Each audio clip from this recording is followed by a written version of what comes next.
সে যেমন আসে ঠিক তেমনি চলে যায়। গল্পে, গানে, ঠোঁট ফোলানো অভিমানে, প্রকাণ্ড ঠাট্টায় সব কিছু ভাসিয়ে তার যাওয়া। ভোরবেলার হাওয়া দৌড়তে দৌড়তে নিয়ে আসে বৃষ্টির খবর। ঘাসে দোলা লাগে, চতুর্দিকে বেজে ওঠে অশ্বত্থ পাতার ঝরঝর গানের শব্দ। জানালার পর্দাটা সরালে দেখা যায় জামরুলের ডালে খেলা করছে 3টে, 4টে, 5টা, 6টা পাখি। আমি তাকে ডাকি, বলি, চলো কলকাতায় যাই, পাতাল রেলের জন্য মাটি খুঁড়ি, সুড়ঙ্গ বানাই, রাস্তা করি চওড়া, তাতে ছাড়ি আরও 500 বাগমার্কা দোতলা হাওয়া গাড়ি, পরিচ্ছন্ন করে তুলি মানিকতলার খাল, হটাই জঞ্জাল রাস্তা ও ফুটপাত থেকে। সদর দরজায় গিয়ে কড়া নাড়ি গৃহস্থকে ডেকে, প্রত্যেকটা বাড়ির কলি ফেরাই, প্রত্যেকটা কানাগলি দৃষ্টিপাক।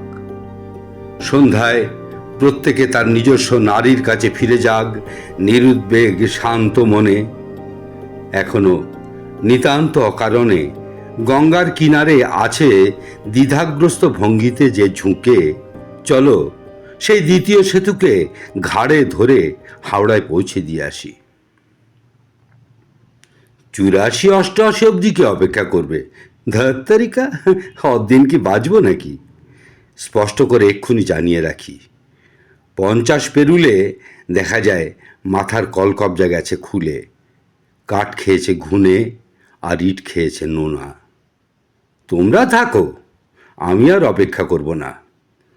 পুরনো বিশ্বাসগুলি ধুকে মরছে, পুরনো ঘর বাড়িগুলি মুহুর্মুহু ধসে পড়ছে, কয়লা পুড়তে পুড়তে হচ্ছে ছাই।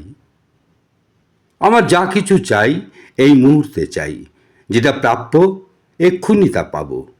যা কিছু বানানো হয়নি এক্ষুনি বানাবো। শুধুই কি রাস্তা, সেতু, ঘরবাড়ি ও যানবাহন? 53 কাহন। সমস্যার খুলতে হবে জট, চতুর্দিকে আমূল পাল্টাতে হবে দৃশ্যপট। বৃদ্ধ যাতে ভোলে শোক, হাসতে হাসতে খেলতে খেলতে বেড়ে ওঠে সমস্ত বালক। ভিটে বাড়ি কোথাও না করে যাতে খাঁ খাঁ, না ভাঙে কোথাও কারো শাঁখা, আর মাছি না পড়ে কারো ভাতে। তারই জন্যে দিনে রাতে ছুটতে হবে গ্রামে গঞ্জে সমস্ত জায়গায়। আর এই আমার শেষ বারের মতো ছুটে যাওয়া। ভোরবেলার হাওয়া, পাগলা ঘন্টা।